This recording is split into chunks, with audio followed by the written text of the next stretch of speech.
Κρίνεται κανείς ακατάπαυστα. Ετοιμάζεται, απομακρύνεται ξανά, επικρίνεται, ανησυχεί, δεν έχει παρά μόνο ανησυχίες.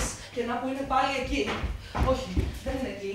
Γιατί το τηλέφωνο το έχει τώρα, ναι, μονίμως πάνω στο σώμα.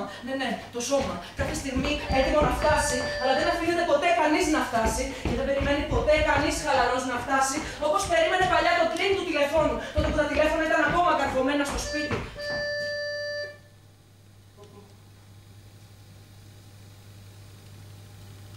Ντρέπομαι για τον πληθωρισμό της λέξης φτάνω.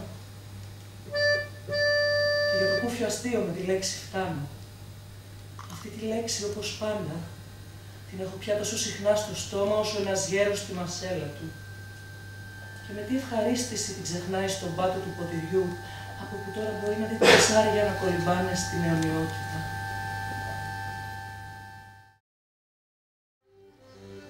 Η ευθερεσία με παρασέρνει. Λένε, δεμάτινος σοφρός, μπροστά εκεί που οι κοπέλες είναι ανοιχτές και οι πόρτες ορθάνυχτες. Τις βρίσκεις παντού, σε κάθε ρόφημα που προκύπτει όταν ο άντρας έχει ψηθεί πολλή ώρα. Ό,τι προσφέρεται, αυτό γίνεται αμέσως στάνταρ. Εδώ εγώ δεν μπορώ να συναγωνιστώ. Τις βόρειες ξανθιές, για παράδειγμα, πρέπει να τις προπαραγγείλεις. Εμένα πρέπει μόνο να μου παραγγείλεις πού να είμαι. Αλλά βέβαια δεν είμαι εγώ που έρχομαι. Εγώ συνεχώς παραμερίζω μπρος στη φύση μου. Άρα δεν έχω χρόνο να παραμερίζω και σένα. Βουλιάζω στη βία που με έχει πια τελείως ποτίσει. Στο ότι με έχουν παρατήσει.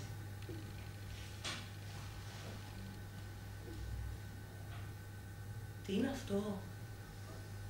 Που τώρα έχει γίνει στάνταρ. Που τώρα όλες, κάθε μια σύμφωνα με τα δικά της στάνταρ, πρέπει λίγο πολύ να κάνει.